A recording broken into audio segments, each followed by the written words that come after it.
Hurricane সামনে নিয়ে বসে আছে, দেখেছেন ছবিটা?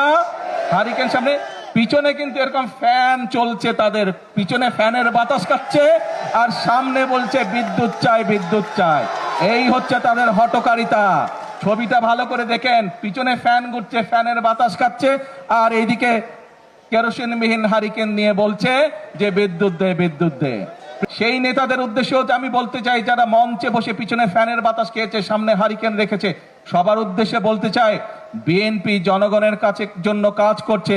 বিএনপির পরিকল্পনা রয়েছে জনগণের জন্য, কিভাবে আমরা জনগণের এই জ্বালানি সমস্যার সমাধান করব। ইনশাল্লাহ আগামী এই যে সংসদ 27 তারিখে শুরু হবে, এই সংসদে আমরা সংসদের মধ্যেই আমরা বাংলাদেশের জনগণের সামনে উপস্থাপন করব আগামী 10 বছর আমরা কিভাবে এই দেশের মানুষের জন্য জ্বালানি সমস্যার সমাধান করব, সেই পরিকল্পনা দেব।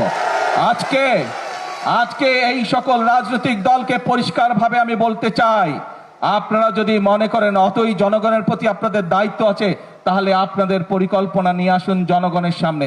আপনাদের পরিকল্পনা যদি আগামী 3 মাসের মধ্যে সমস্যার সমাধান করে দিতে পারে, তাহলে আমি আপনাদের পরিকল্পনায় গ্রহণ করব।